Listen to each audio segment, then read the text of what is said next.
जो अष्टक वर्ग चक्र हम लोग निर्माण करते हैं, प्रत्येक ग्रहों का भिन्न भिन्न अष्टक वर्ग निर्माण कर रहे हैं और उस भिन्न अष्टक वर्ग चक्र से ही दशा, अंतर्दशा, प्रत्यंतर दशा का प्रभाव और विशेष करके गोचर का प्रभाव ये हम लोगों को पता चलता है। तो अष्टक वर्ग चक्र में गुरु अष्टक वर्ग चक्र को आज पहले बना लेते हैं, उसके बाद फलादेश की ओर हम लोग जाएंगे, क्योंकि आगे आगे धीरे धीरे हम लोगों को गोचर की भी फल का पता होना चाहिए। और ये सूक्ष्म गोचर के लिए अष्टक वर्ग चक्र सबसे मुख्य माना जाता है। इसमें त्रिकोणाधिपति शोधन, एकाधिपति शोधन और सर्वाष्टक वर्ग चक्र विशेष करके विचार किया जाता है और आगे हम लोग उसका भी विचार करेंगे। जैसे कि आज हम लोगों को बृहस्पति गुरु का विचार करना है, तो पहले जन्म कुंडली बनाते हैं। जन्म कुंडली आप लोगों को पता है कौन से लग्न का बनाए थे हम लोग, तुला लग्न का। और तुला लग्न में दशम भाव में मकर राशि में आप मकर राशि में मंगल, कुंभ के बाद मीन राशि में सूर्य और बुध और राहु भी है। मेष राशि में शुक्र और वृषभ राशि में चंद्रमा और मिथुन राशि में कौन है, शनि। ये कर्क राशि में कोई भी नहीं है, कन्या राशि में गुरु और केतु। ऐसे ग्रह स्थिति तो है और हम लोगों को गुरु अष्टक वर्ग बनाना है। गुरु अष्टक वर्ग में क्या करेंगे, पहले सूर्य से शुभ बिंदु और अशुभ बिंदु के सारणी यहाँ रखा गया है और सब लोगों को भी प्राय लगभग पता चल गया होगा कैसे हम लोग अष्टक वर्ग सारणी बनाते हैं, नहीं?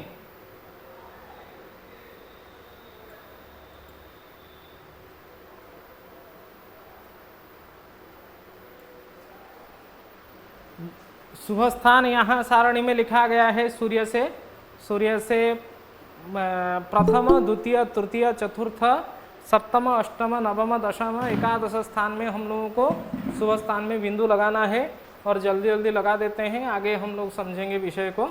प्रथम, द्वितीय, द्वितीय के बाद तृतीय और चतुर्थ, चतुर्थ के बाद सप्तम, अष्टम, सप्तम तो कन्या राशि होता है, सप्तम, अष्टम और नवम राशि में और दशम राशि, दशम भाव और एकादश भाव में ये शुभ बिंदु लगा दिए। उसी प्रकार चंद्रमा जहाँ बैठा है, चंद्रमा से 2, 5, 7, 9, 11, चंद्रमा जहाँ बैठा है, चंद्रमा वृष राशि में 2, 2 से उसके बाद 5, 2 के बाद 5, चंद्रमा से पंचम घर में और 7वां घर में, 9वां घर में, 7वां ये हो गया, ये 9वां घर में 9, उसके बाद 11वां घर में, 11वां घर में शुभ बिंदु लगा दिए हैं।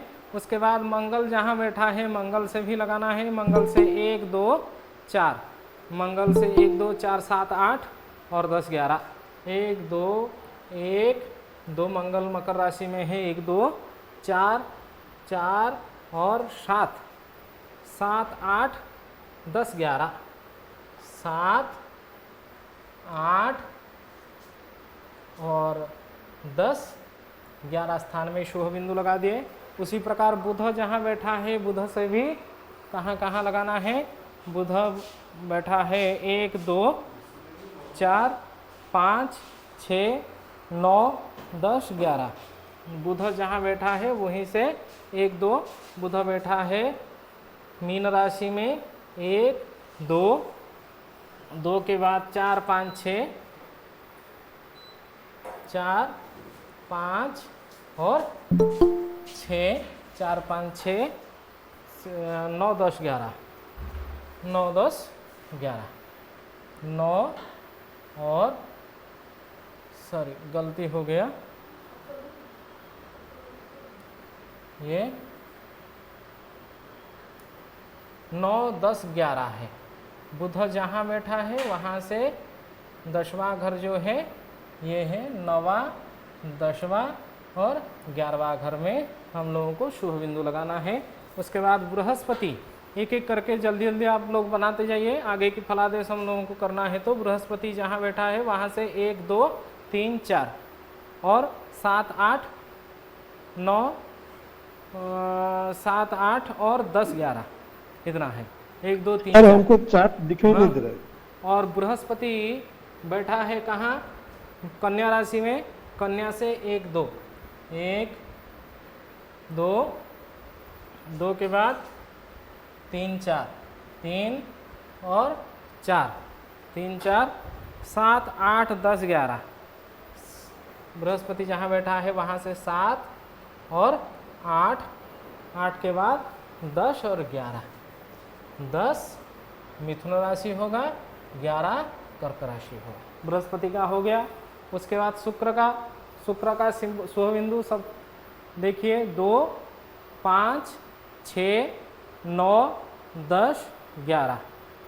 शुक्र बैठा है मेष राशि में, उससे 2 घर में, 2 के बाद क्या करना है, 5 6 में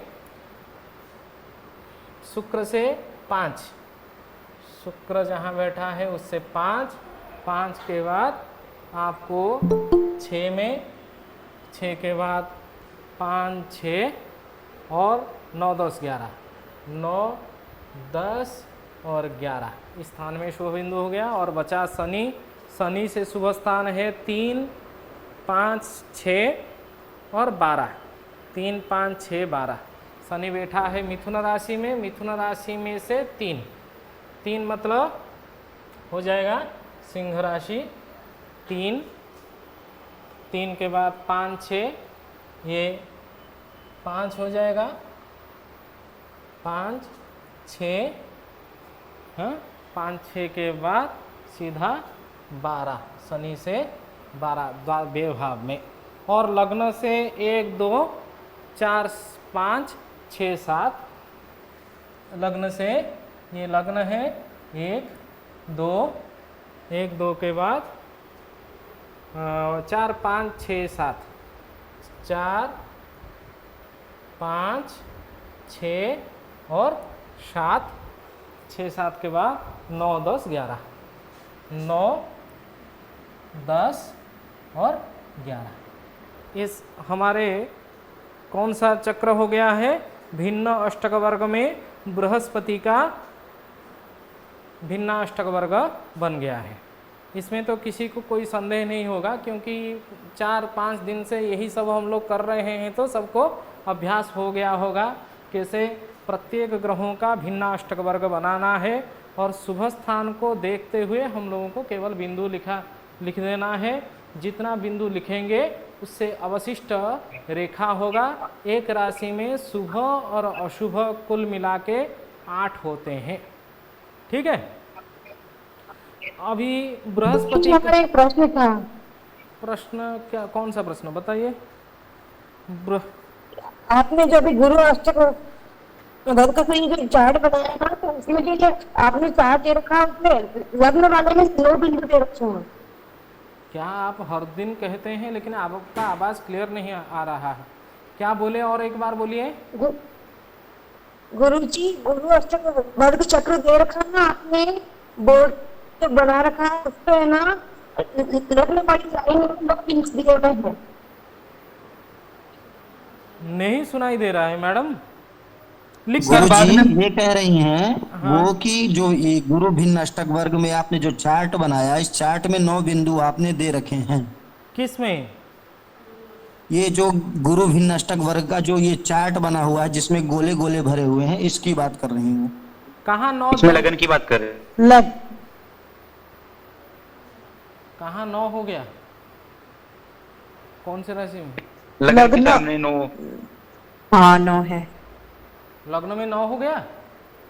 सूर्य में भी में 9 है। सूर्य में सूर्य बात में भी है। 9 है। सूर्य में भी 9 है। सूर्य का हो गया। यही बात कह रहे थे आप। ओ हो, सूर्य में 9 हो गया है। वो सूर्य के सामने, सूर्य से 9 घर में शुभ स्थान है। वो यही बात आप कह रहे हैं? लग्न वाले कॉलम में बोल रहे हैं कि 9 0 है, 9 0। अरे 9 शुभ, हाँ शुभ बिंदु है 9। मतलब 9 स्थानों में सूर्य गुरु से, ये इसका अर्थ क्या है? गुरु जहाँ जन्म कुंडली में बैठा है वहाँ से 9 स्थान में शुभ प्रभाव दे सकता है। कौन से स्थान में? बृहस्पति से एक स्थान में, मतलब बृहस्पति के साथ में रहे तभी गोचरीय दृष्टि से शुभ है। और बृहस्पति के से द्वितीय स्थान में भी सूर्य आ जाए गोचर के दृष्टि से तभी भी शुभ है। तीसरे में शुभ, चौथे में शुभ, 7वां, 8वां, 9वां, 10वां, एकादश स्थान में शुभ लक्षण युक्त होता है। इसीलिए ये 9 स्थान गुरु अष्टक वर्ग में सूर्य के लिए शुभ स्थान है, उसमें कोई समस्या नहीं है। आप देखेंगे ये जो बिंदु, मतलब एक राशि में जो बिंदु आ रहा है, ये यदि 8 से ज़्यादा हो जाए तभी गलती है। जैसे कि आप वृश्चिक राशि में यहाँ देखिए कितने हैं? 7 बिंदु है। शून्य कितने हैं? 7। शुभ बिंदु 7 है। इसका अर्थ अशुभ 1, शुभ 7। परंतु आप ग्रह का गिनती करके बार बार प्रत्येक दिन से बोल रहे हैं मुझे 9 9 9 9। मैं यही बात नहीं समझ आ रहा था मुझे, आप कौन से विषय को 9 कह रहे हैं? ग्रह का हो सकता है, ग्रह 9 12 स्थानों में से, माने 8 में से ज़्यादा स्थान में शुभ प्रभाव रह सकता है। क्योंकि यहाँ हम लोग अष्टक वर्ग मतलब गोचर, एक प्रकार के सूक्ष्म गोचर है। और सूक्ष्म गोचर किससे विचार कर रहे हैं? आज हमारा विषय गुरु अष्टक वर्ग मतलब गुरु से विचार कर रहे हैं। गुरु से सूर्य किन किन स्थानों में शुभ प्रभाव रह सकता है? गुरु के साथ रहे तो अच्छा है, गुरु से दूसरे घर में शुभ है, गुरु से तीसरे घर में, गुरु से चौथे घर में, गुरु से 7वां, 8वां, 9वां, 10वां, एकादश स्थान में सूर्य आ जाए, वो सूर्य शुभप्रद रहता है। इसका अर्थ यह है, इसीलिए हम लोग शुभ बिंदु दे रहे हैं। समझ गए बात को मैडम?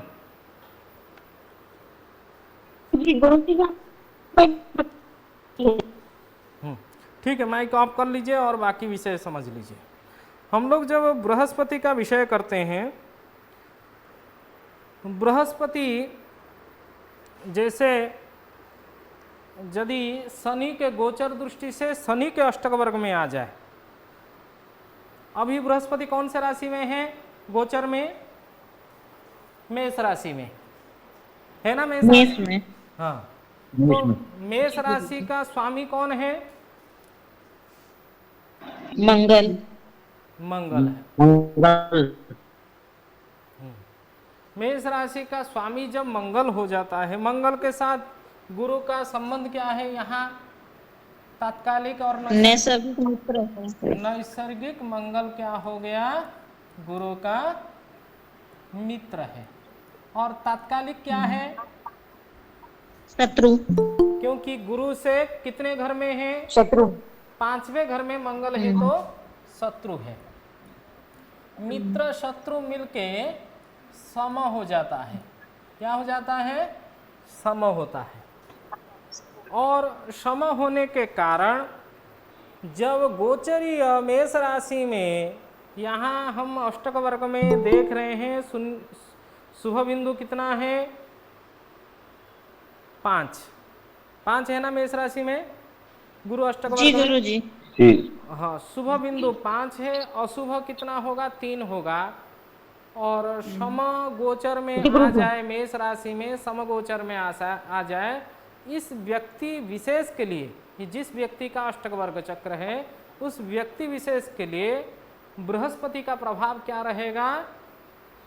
क्योंकि वहाँ मंगल उसका समराशि हो गया। मेष राशि में अभी गोचरीय मंगल चल रहा, बृहस्पति चल रहा है और वो समराशि में है, लेकिन शुभ बिंदु क्या है? ज़्यादा है, अशुभत्व कम है, इसलिए शुभ फल देगा, अशुभत्व का प्रभाव कम होगा। और यदि इस व्यक्ति का दशा, अंतरदशा, प्रत्यंतरदशा व विदशा में बृहस्पति चल रहा हो, अंतरदशा में अथवा प्रत्यंतरदशा में अथवा विदशा में बृहस्पति का समय चल रहा हो, तभी समय शुभत्व हो सकता है। ठीक है, हम लोग ये पूरा क्लियर हो गए। लेकिन मेष राशि अनुपचय स्थान में है, उससे भी कुछ प्रभाव होगा? मेष राशि अनुपचय स्थान में है, हाँ, मेष बृहस्पति राशि से। हाँ अनुपचय स्थान में है, इसीलिए अनुपचय स्थान में भाव का हानि होता है, फल का हानि होता है। फल का हानि है मतलब वहाँ भी अनुपचय होने के कारण, इसीलिए ज़्यादा शुभत्व, समत्व जब हो गया, ज़्यादा शुभत्व ही नहीं है, वो भी हम लोगों को पता चल जाएगा। एक आप लोग नोट कर लीजिए, गुरु अष्टक वर्ग बिंदु प्राप्ति होने के बाद प्रत्येक माने ग्रहों के हिसाब से कुछ फल, जैसे अभी हम लोग क्या कहे, गुरु यदि मंगल के गोचर में, किसके? मंगल के राशि में चले, तभी वो मित्र राशि होता है। और यहाँ मित्र राशि के साथ साथ यहाँ क्या हो गया? समत्व हो गया। और मित्र राशि में क्या होता है? धन प्राप्ति का और उत्साह का, विशेष वृद्धि का, पदोन्नति का। जातक जो है मंगल भातृकारक ग्रह होने के कारण भातृवर्गों से लाभप्रद का, और मंगल पराक्रम ग्रह होने के कारण पराक्रम का वृद्धि रहता है। प्रत्येक ग्रहों का विशेष कुछ प्रभाव रहता है, हम लोग जानते हैं। मंगल एक पराक्रमी ग्रह है, मंगल भातृकारक ग्रह है, पता है ना सबको उससे। और गुरु के साथ संबंध हमेशा मित्रता के जैसा रहता है, इसीलिए जब गोचर में शुभ बिंदु हो मंगल के राशि में और गोचर में बृहस्पति मंगल के राशि में चले, तभी मित्रों से, पुरुषार्थ से वो धन प्राप्ति कर लेता है और उसका उत्साह में वृद्धि होता है। यदि पदोन्नति रुका हुआ है, उसमें पदोन्नति भी हो जाता है। और जातक भातृवर्गों से निश्चित रूप से लाभ करता है, लिखें। और जातक का पराक्रम भी वृद्धि होता है। मतलब कुल मिला के यह समय लगभग ठीक है, लेकिन अनुपचय होने के कारण सामान्य हानि भी होगा, विशेष बहुत ज़्यादा लाभप्रद नहीं होगा। अभी उसके बाद नेक्स्ट चलते हैं आगे। और बृहस्पति एक राशि को भोग करने के लिए कितना समय लेता है? सर आप नोट करवा रहे थे सर? नोट करवा रहे थे। आज का रिकॉर्डिंग मिल जाएगा, आप नोट कर लेंगे उसको, रिकॉर्डिंग को देखते हुए। ठीक है, आप यदि सर स्क्रीन शेयर नहीं किए, कल की रिकॉर्डिंग नहीं मिलेगी। क्या है? कल की रिकॉर्डिंग नहीं, कल का रिकॉर्डिंग नहीं हो पाया ना, टूट गया, माने लाइन कट गई है, रिकॉर्डिंग बीच में टूट गया, परेशानी हो गई थी। गुरुजी स्क्रीन नहीं दिख रही है। क्या कह रहा है? दिख रही है। अरे दिख रही है, हम लोगों ने अब सही है। हमको भी दिख जिसको नहीं दिख रही वो आउट होकर के एक बार दोबारा ज्वाइन करो। कौन एक शेयर कर दिया है? कोई एक स्क्रीन को शेयर कर दिया है, जिस कारण से स्क्रीन नहीं दिख रहा है। ये कौन है? हम लोग को नहीं दिख रहा है। गुरुजी ऐसे प्रॉब्लम्स के लिए मैसेज करने के लिए बोलिए ना, बहुत डिस्टर्ब होता है क्लास को। जस्ट मैसेज करिए। और ये इनका अपडेट का प्रॉब्लम है। सर पता नहीं किसने क्या कर दिया, चला गया स्क्रीन। आप जिसको स्क्रीन नहीं दिख रही है, आप अपनी अपनी स्क्रीन को नीचे करते जाएं, वो आ जाएगी। अभी थोड़ी देर। अरे बीच में चुपचाप रहा करिए। आ गया सर, अभी आ गया। ठीक है।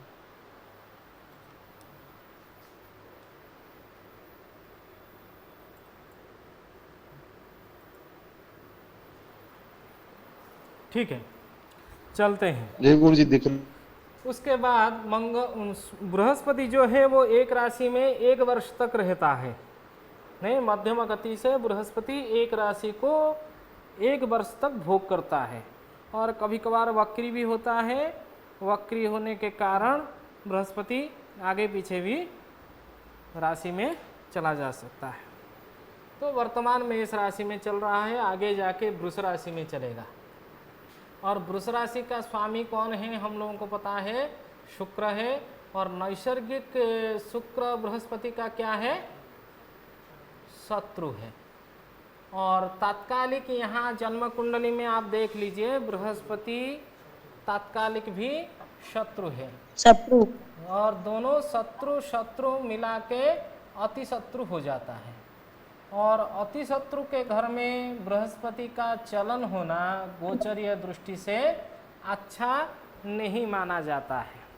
और यहाँ हम लोग देखें तभी बिंदु कितना है, 3।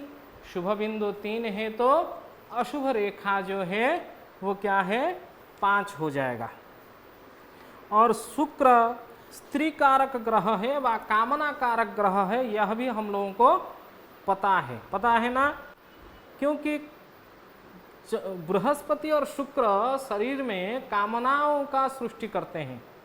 और पुरुष जातक में सबसे ज़्यादा कामना की वृद्धि जब बृहस्पति गोचर में शुक्र के राशि में चलने लगे, उस समय में सृष्टि होता है। कभी कभार आप देखते हैं ना, पहले ठीक होगा व्यक्ति, जब उसका समय खराब चलेगा, उसका कामना ज़्यादा होने के कारण वो लफड़ाबाजी कुछ करने लगेगा। और ये सब गोचर के कारण होता है, विशेष प्रभाव रहता है। और दशा अंतरदशा यदि साथ दे दें और बड़ी बात, यदि बृहस्पति महादशा और शुक्र के अंतरदशा ऐसे कुछ प्रत्यंतदशा इस प्रकार चले, तभी और बड़ा दिक्कत होता है ये कामनाओं के विषय में। और स्त्रियों के प्रति आकृष्ट शक्ति बढ़ा देता है। इसीलिए आप लोग लिख लीजिए, यदि शुक्र के, और ये 5वां भाव में पड़ जाए, ये शुक्र तो 8वां भाव में है इसीलिए चलेगा। ये वृष राशि कौन से भाव में है, 8वां भाव में। और ये 5वें भाव में हो जाए, 5वां भाव जो होता है वो प्रेम संबंध का होता है और कामना का होता है। और 5वीं भाव में यदि शुक्र के गोचर में आ जाए बृहस्पति, बहुत कामुकता करती है और पाप प्रवृत्ति को बढ़ा देता है। और स्त्रियों से भी हानि भी होता है और शत्रु वृद्धि भी हो जाता है उस समय में। और अपमानित भी होता है व्यक्ति उस समय में। ठीक है, उसी कारण से स्त्रियों के कारण से कष्ट, अनेक सारे परेशानी शुक्र के। यहाँ तो शुभ बिंदु भी कम है, अशुभ बिंदु ज़्यादा है और अतिशत्रु का घर है, इसीलिए ये जिसका कुंडली है उसके लिए ज़्यादा समस्या होगा। समझ रहे होंगे सभी लोग। उसके बाद नेक्स्ट मिथुन राशि में चलते हैं। मिथुन राशि का स्वामी कौन है, बुध है। और नैसर्गिक बुध के साथ संबंध बृहस्पति का क्या है, मित्र शत्रु समत्व में समत्व है। बुध क्या है, सम है। सम होने के कारण यहाँ तात्कालिक क्या है, सप्तम भाव में गुरु से सप्तम भाव में बुध बैठा है तो क्या है, शत्रु। और सम शत्रु क्या हो जाता है, शत्रु हो जाता है। इसी से हमारा पंचधा मैत्री विचार भी अभ्यास हो रहा है। मतलब कई सारे बात यहाँ प्रैक्टिस होते जा रहा है। हम लोग राशियों का अधिपति पता चल रहा है, पंचधा मैत्री विचार कैसे करते हैं वो भी पता चल रहा है, ग्रहों का उच्च नीच भी पता चल रहा है। वो सब अभ्यास आप लोग याद करके ध्यान से कीजिए। यदि बुध, यहाँ देखिए मिथुन राशि, हाँ गुरु बुध, हाँ ये शत्रु है, बुध शत्रु कह रहे हैं, शनि शायद समत्व है, शनि समय है। ये शत्रु यदि हो जाएगा वो अति शत्रु हो जाएगा, लिख लीजिए। यहाँ मिथुन राशि की बात है, मिथुन राशि में शुभ बिंदु, यहाँ शुभ कितना है 5 है, अशुभत्व 3 है, तो शुभत्व ज़्यादा है, लेकिन ये अति शत्रु का घर है। और मिथुन राशि में गोचर में और 2 साल के बाद जरूर वो मिथुन राशि में चलने लगेगा बृहस्पति। जब मिथुन राशि में चलने लगेगा तब गोचरीय दृष्टि से यहाँ क्या होगा, ये उपचय राशि 3, 6, 10, 11 बृहस्पति जहाँ बैठा है वहाँ से उपचय राशि भी है, लेकिन इसीलिए ये समत्व का प्रभाव रहेगा। अतिशत्रु होने के कारण भी समत्व प्रभाव रहेगा, ज़्यादा हानि भी नहीं कर सकता है। इसी प्रकार बाकी ग्रहों का भी समझ लेना है। और आप जानते हैं बुध कौन सा कारक ग्रह है, वाणी कारक ग्रह कौन है, वाणी। वाणी कारक ग्रह बुध के जब अष्टक वर्ग में हो जाए तभी ये भी ज्ञान है वो भी वाणी है, और ज़्यादा यदि शुभत्व बिंदु है तभी धन की भी वृद्धि हो सकती है, ज्ञान विज्ञान के भी की ओर रुचि और विद्याओं में भी रुचि हो सकता है, और अनेक सारे सौख्य प्राप्ति, उपदेश देना, गुरुजनों का आदर करना, ये सब अच्छा शुभ फल भी प्राप्ति हो सकता है। और ये मध्यम धरण का रहेगा यहाँ मिथुन राशि में। नेक्स्ट कर्क राशि की बात करते हैं। कर्क राशि का स्वामी चंद्रमा है, जल्दी जल्दी चलना है। चंद्रमा कर्क राशि का स्वामी, और चंद्रमा मित्र है। नैसर्गिक 3 ग्रह मित्र होते हैं बृहस्पति का, सूर्य, चंद्रमा और मंगल, ये तीनों मित्र है। और यहाँ तात्कालिक शत्रु है। मित्र शत्रु समत्व होते हैं। और इस कर्क राशि भी बृहस्पति का उच्च राशि है। कर्क राशि क्या है, उच्च राशि है। और उच्च राशि में गोचर में ग्रह का चलना अच्छा माना जाता है। और ये उच्च राशि भी उपचय राशि है बृहस्पति के लिए, क्योंकि बृहस्पति जहाँ बैठा है वहाँ से 3, 6, 10, 11 और ये 11वां घर है, उपचय राशि है। इस उपचय राशि में बृहस्पति गोचरवश आ जाए, इस व्यक्ति के लिए निश्चित समत्व होने के कारण और शुभ बिंदु 4, अशुभत्व 4 होने के कारण यहाँ जरूर पॉजिटिव फल मिलेगा। जबकि शुभ बिंदु 4, अशुभ बिंदु भी, अशुभ रेखा भी 4 है, परंतु उच्च राशि, समराशि इस कारण से और उपचय राशि इस कारण से निश्चित शुभ फल प्राप्ति होगा। समझ गए? आगे चलते हैं।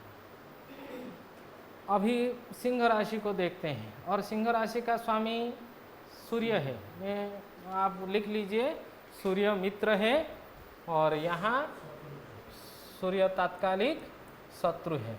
मित्र और शत्रु ये समत्व हो जाता है। और यहाँ बिंदु 5 है, शुभ बिंदु 5, अशुभत्व कितना है 3 है।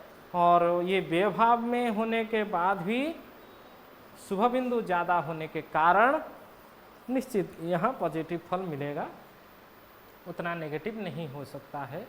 और ये समराशि होने के कारण। उसके बाद कन्या राशि में चलते हैं। कन्या राशि के अधिपति बुध है। बुध उसका अतिशत्रु। और यहाँ बुध राशि, कन्या राशि में 4 शुभ बिंदु है और 4 शुभ और 4 अशुभ है। रेखा भी अशुभ हो गया तो मध्यम हो गया, अधिशत्रु राशि हो गया। और जन्म बृहस्पति कभी भी अच्छा फल नहीं देता है गोचर के दृष्टि से। और इसीलिए कन्या राशि में बहुत ज़्यादा पॉजिटिव फल नहीं मिलेगा। नेक्स्ट तुला राशि में चलते हैं। तुला राशि के स्वामी शुक्र है, बिंदु शुभ बिंदु 5 है और 5 शुभ बिंदु होने के कारण यहाँ अशुभ रेखा जो है वो 3 है, शुभत्व तो ज़्यादा है, इसीलिए निश्चित रूप से यहाँ शुक्र के राशि होने के बाद भी, शुक्र उसका अतिशत्रु है, शुक्र के राशि होने के बाद भी निश्चित रूप में शुभ फल की प्राप्ति होगा। और मंगल का विचार तो हम लोग कर लिए हैं, क्योंकि आगे पहले मंगल का किए थे। और यहाँ 7 शुभ बिंदु है वृश्चिक राशि में, अशुभत्व तो मात्र 1 है और ये उपचय राशि भी है, तृतीय राशि। बृहस्पति जहाँ बैठा है उससे तीसरा घर है वृश्चिक राशि, और वृश्चिक राशि में उपचय राशि में जब बृहस्पति गोचर से चले मित्र राशि में, निश्चित लाभप्रद होगा, उसमें कोई बात नहीं है। और उसके बाद नेक्स्ट जो है वह धनु राशि है, और धनु राशि का स्वामी खुद ही बृहस्पति है। इसमें शुभ बिंदु 5 है। तुरंत फटाफट हम लोगों को विचार करके चलना है, और सब लोगों को बार बार हम समझा चुके हैं, इसीलिए कोई समस्या नहीं होगी। शुभ बिंदु 5, अशुभत्व मात्र 3 है, तो शुभ का प्रभाव ज़्यादा है और स्वराशि है चतुर्थ स्थान होने के बाद, क्योंकि गोचर में बृहस्पति 4, 8, 12 हमेशा अशुभत्व रहता है। गोचर में 4, 8, 12 में चंद्रमा से हम लोग गिनती करते हैं, लेकिन यहाँ बृहस्पति से गिनती कर रहे हैं, बृहस्पति अष्टक वर्ग में। उसके बाद भी ये चौथा घर अपना स्वराशि होने के कारण और इसमें शुभ बिंदु ज़्यादा होने के कारण, शुभ बिंदु ज़्यादा होने के कारण और चौथा राशि स्वगृह होने के कारण निश्चित ये अष्टक वर्ग से शुद्ध है। इसीलिए धनु राशि में जब गोचरीय बृहस्पति का चलन होगा, इस जन्म कुंडली के लिए, इस व्यक्ति के लिए निश्चित लाभप्रद रहेगा, उसमें कोई दिक्कत नहीं होगी। और नेक्स्ट पंचम बृहस्पति जहाँ बैठा है उससे 5वां स्थान मकर राशि। मकर राशि में देखिए 5 शुभ बिंदु है, 3 अशुभ रेखा है। अशुभ रेखा कितना है? 3, और शुभ बिंदु कितना है? 5। परंतु मकर राशि नीच राशि है। मकर राशि क्या है? बृहस्पति का नीच राशि है। नीच राशि में हमेशा ग्रह हानिप्रद ही रहता है, उतना लाभ नहीं होता है। उसके बाद मकर राशि में शुभ बिंदु ज़्यादा होने के कारण ये चल सकता है, बहुत ज़्यादा फायदा नहीं देगा मकर राशि में बृहस्पति का गोचर। और राशि सम राशि है, हाँ सम राशि है। और मंगल मकर राशि में उच्च होता है, वो तो बात अलग है। लेकिन ये शनि के घर में जब गोचरीय, आप लिख लीजिए, जब बृहस्पति गोचर में शनि के घर में चले, तभी बृहस्पति एक धन का कारक ग्रह है, हम लोगों को पता है। द्वितीय भाव का कारक, आप लोग कारक पढ़े होंगे तो आप लोगों को पता होगा, 2, 5 और 9, 10, 11 इन भावों का, द्वितीय मतलब धन भाव, पंचम मतलब संतान भाव, और 9 मतलब भाग्य और धर्म, 10 मतलब कर्म, 11 मतलब आय भाव। इन्हीं भावों का कारक जो है वो बृहस्पति है, और बृहस्पति धन के प्रदान करने के मुख्य ग्रह है, और शनि लोभ मोह माया में फंसाने वाला। इसीलिए शनि गोचर में जब शनि के घर में आ जाए, यदि शुभ बिंदु ज़्यादा हो, तभी क्या होगा? व्यक्ति लोभी हो जाएगा, उससे ज़्यादा धन उपार्जन करने की क्षमता में वृद्धि होता है। इसीलिए लोभ के कारण धन की वृद्धि होती है, कभी कभी हानि भी होती है। लेकिन यदि शुभ बिंदु ज़्यादा हो, तभी क्या होगा? धन की प्राप्ति भी होगा। और दार्शनिक ज्ञान, क्योंकि शनि पूरा तीक्ष्ण बुद्धि को दर्शाता है और दार्शनिक ज्ञान को भी बढ़ाता है। जमीन जायदाद जो लेन देन काम है जिससे ज़्यादा लाभ हो वो सब काम में भी रुचि रखता है व्यक्ति।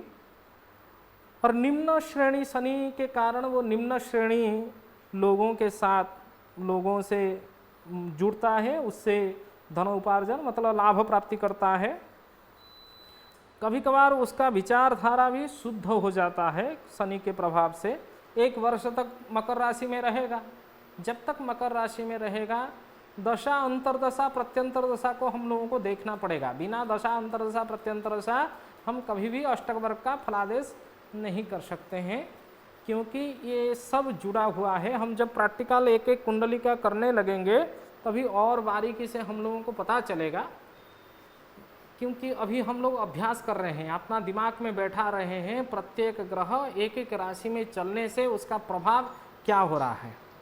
और शनि के राशि में चलेगा, शुद्ध आचार विचार भी बढ़ सकता है। यहाँ शुभ बिंदु 5 है, सुख में भी वृद्धि हो सकता है और जनसाधारण में अधिक संपर्क भी बढ़ेगा। नीच राशि होने के कारण ये थोड़ा उतना फायदामंद नहीं रहेगा मकर राशि, परंतु कुंभ राशि ज़्यादा फायदामंद रहता है शनि का। लेकिन यहाँ इस अष्टक वर्ग चक्र में कुंभ राशि में बिंदु कितना है? 3 है। शुभ बिंदु 3 होने के कारण अशुभ जो है वो रेखा 5 है, और अशुभ रेखा ज़्यादा हो शुभ बिंदु कम हो, उससे क्या होता है? ज़्यादा लाभप्रद नहीं होता है, हानि होता है। और हानि में क्या हानि होगा? लोभ ज़्यादा बढ़ेगी परंतु धन उपार्जन नहीं कर सकता है, दुख में वृद्धि हो सकता है, आचार विचार में त्रुटि भी हो सकता है, और आपसी संबंध में शनि के अष्टक वर्ग गोचर में चलने के कारण और अष्टक वर्ग शुद्ध नहीं होने के कारण ये सब निम्न वर्गों व्यक्तियों के द्वारा अपमानित भी हो सकता है व्यक्ति। तो इसके नियम बाद में अलग से नोट करवाएंगे कि अभी नोट करवाएंगे? कब करवाएंगे? क्या कह रहे हैं? नियम के पूछ रहा था, जो आप फलादेश जो नियम कर रहे हैं बता रहे हैं, तो बाद में नोट करवाएंगे क्या? नहीं, नोट आप रिकॉर्डिंग भेज रहे हैं, भेज देंगे तो आप नोट कर लीजिए आज का कक्षा का। समझ नहीं रहे हैं बात को? उसको कुंभ में उपचय में गोचर कर रहा है तो सम में आएगा ये तो। हाँ, उपचय में गोचर करने के बाद शुभ बिंदु ज्यादा नहीं है, और शनि यहाँ बृहस्पति से तात्कालिक जो है वो मित्र है, नैसर्गिक परंतु सम है। मित्र सम मित्र होता है, शनि मित्र में गोचर करे, शुभ बिंदु ज्यादा नहीं होने के कारण इसमें फल में क्या होगा? माइनस थोड़ा सा हो सकता है, कम होगा। क्योंकि यदि अष्टक वर्ग से शुद्ध हो जाता, शनि तो ऐसे भी पाप ग्रह है और शनि के साथ नैसर्गिक संबंध उतना अच्छा नहीं रहता है बृहस्पति का, और शनि लोभ कारक ग्रह है और बृहस्पति धन देने वाला ग्रह है। धन और लोभ दोनों मिल जाए तो ज़्यादा धन की प्राप्ति की आशा व्यक्तियों में आ जाता है। समझ रहे हैं ना बात को? जब व्यक्ति के पास ज़्यादा माने धनोपार्जन करने की आशा आ जाएगी, वो लोभ करेगा, उस लोभ से पाप भी कर सकता है। लेकिन यदि शुभ बिंदु ज़्यादा होता तभी कोई समस्या नहीं। अष्टक वर्ग से यदि शुद्ध हो जाता कुंभ राशि, एक तो बड़ा पॉजिटिव हो जाता, उसको धनोपार्जन करने में बड़ी सहायता मिल जाता है। लेकिन यहाँ क्या है? मात्र शुभ बिंदु 3 है ना, अशुभत्व तो ज़्यादा है, इसलिए फल में जरूर हानि होगा। हानि होगा तो धन जितना ये आशा करेगा प्राप्ति करने के लिए, आकांक्षा जितना होगा उतना प्राप्ति नहीं होगा, उससे मन में कष्ट होगा, दुख में वृद्धि होगी, आचार विचार में त्रुटि होगी। समझ रहे हैं ना बात को? और एक बात है, शनि हमेशा निम्न वर्ग के लिए होता है। हम लोग जानते हैं फलादेश में शनि नीच वर्ग में ज़्यादा प्रभाव डालता है, और नीच वर्गों के साथ यदि शुभ बिंदु ज़्यादा हो तभी नीच वर्गों के साथ वो संबंध रखेगा, उससे उसको लाभ होगा। लेकिन यदि शुभ बिंदु कम है, नीच वर्गों के साथ संबंध तो रखेगा, लेकिन उस नीच वर्गों से ही उसको क्या होगी? हानि भी होगी।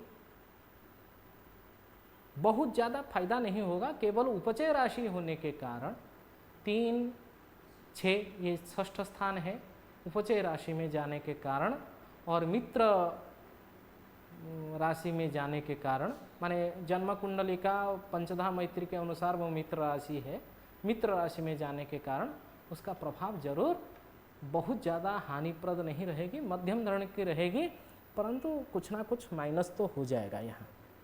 समझ गए बात को। उसके बाद नेक्स्ट मीन राशि में चलते हैं। मीन राशि 5 शुभ बिंदु है यहाँ, और मीन राशि उसका स्वराशि है। बृहस्पति खुद के अष्टक वर्ग में चला जाए और शुभ बिंदु ज़्यादा हो जाए, निश्चित क्या होगा, जबकि अनुपचय स्थान है, अनुपचय स्थान होने के बाद भी, क्योंकि बृहस्पति जहाँ बैठा है वहाँ से 7वां घर है मीन राशि, बृहस्पति कन्या राशि में बैठा है, कन्या राशि से 7वां घर बृहस्पति है।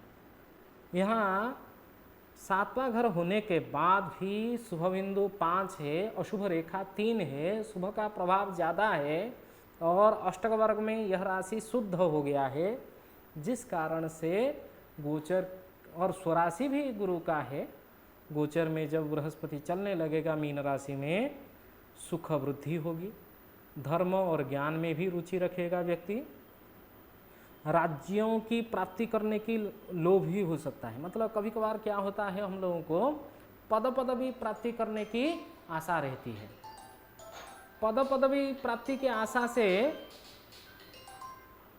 उसमें कभी फलीभूत भी होता है, फलीभूत नहीं होता है। यहाँ यदि अनुपचय राशि नहीं हो के उपचय राशि होता है तभी निश्चित फलीभूत हो जाता है, लेकिन ये अनुपचय राशि होने के कारण हाँ मिलेगा सुनाई देगा, लेकिन राज्य प्राप्ति भी नहीं हो सकता है। धन वृद्धि लेकिन होगा, सत्कृति मिलेगी, गुरुजनों का आशीर्वाद भी मिलेगा, लेकिन बहुत ज़्यादा फायदा नहीं होगा, कहने की मतलब यह। यहाँ गुरुजी यहाँ गुरु से अपनी राशि से सप्तम में गोचर होने से गुरुजी विवाह का विचार कर सकते हैं। हाँ, विवाह के लिए तो फायदामंद रहेगा, क्योंकि गोचर में जब बृहस्पति सप्तम राशि में आ जाता है, और चंद्रमा से विशेष करके चंद्रमा जहाँ बैठा है उससे 7वें घर में, जैसे यहाँ चंद्रमा वृष राशि में बैठा है, और वृश्चिक राशि जो है वो गोचर शुद्ध है, अष्टक वर्ग शुद्ध है, और 7 शुभ बिंदु है, और वृश्चिक राशि में जब बृहस्पति चलने लगेगा तब तो ज़्यादा फायदा है विवाह के लिए। और मीन राशि भी होगा, क्यों नहीं होगा, उससे अच्छा मेष राशि का है प्रभाव, क्योंकि सप्तम भाव जो है वो मेष राशि है। मेष राशि में गोचरीय बृहस्पति जब चलने लगेगा, यदि अष्टक वर्ग से वह राशि शुद्ध हो, सप्तम भाव का राशि, सप्तम भाव का राशि यहाँ मेष राशि है, मेष राशि यदि शुद्ध हो तभी विवाह के लिए भी बहुत फायदामंद रहेगा। वो विवाह का काल समय खंड होगा, उस समय में विवाह किया जा सकता है। और सबसे मुख्य बात क्या है, हम लोग जब फलादेश करते हैं उसमें दशा, अंतरदशा और प्रत्यंतर दशा को बारीकी से विदशा सूक्ष्म दशा तक देखते हैं, और देखने के समय में उसको अष्टक वर्ग के साथ कंपेयर करते हैं, तभी जाके एक फलादेश में हम लोगों को समझ में आ जाता है। ठीक है, तो ये तो बृहस्पति का गोचरीय विचार भी था, और अष्टक वर्ग से शुद्ध अशुद्ध का था। और आगे की कक्षा में, कल तो कक्षा नहीं है, शनिवार रविवार को आपको कल परसों के लिए, कल तो शुक्रवार है, सॉरी कल, लेकिन हमारे यहाँ एक विशेष पर्व है। क्या पर्व है, यहाँ के हमारे जो डिपार्टमेंट एचओडी हैं, अध्यक्ष हैं, विभाग अध्यक्ष, उनका स्थानांतरण हो गया है, वो अगरतला कैंपस में जा रहे हैं, तो उनका रिटायरमेंट का हम लोग कुछ उत्सव मनाएंगे, मैनेज मीटिंग में अरेंज कर रहे हैं, उसके लिए हम लोग व्यस्त रहेंगे। कल की कक्षा नहीं हो पाएगी, और आप लोगों से विशेष आग्रह रहेगा, कल टाइप करके, जैसे कुछ मनोहर गजपल्ला जी कहे थे, बाकी ग्रहों का, गुरु अष्टक वर्ग तो अभी तक हम लोग समझ लिए हैं, बाकी ग्रहों का अष्टक वर्ग सारणी आप लोग बना के हमको पर्सनल एक व्यक्ति भेज दें और बाकी लोग घर में अपना अपना इसी कुंडली का बना ले। और थोड़ा नोट करवा दीजिए, ये डेट ऑफ बर्थ क्या था जिस कुंडली से हम अभी विचार कर रहे हैं? डेट ऑफ बर्थ 12 अप्रैल 2005। 12 अप्रैल 2005।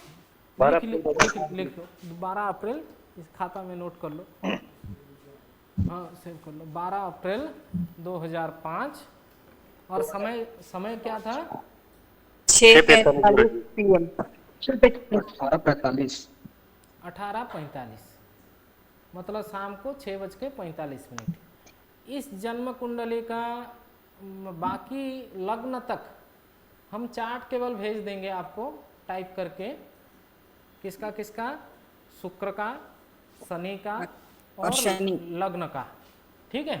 सारणी भेज देंगे जी। उस सारणी से आप लोग क्या करेंगे, एक एक करके सभी का अष्टक वर्ग बना लेंगे, शनि का, शुक्र का और लग्न का।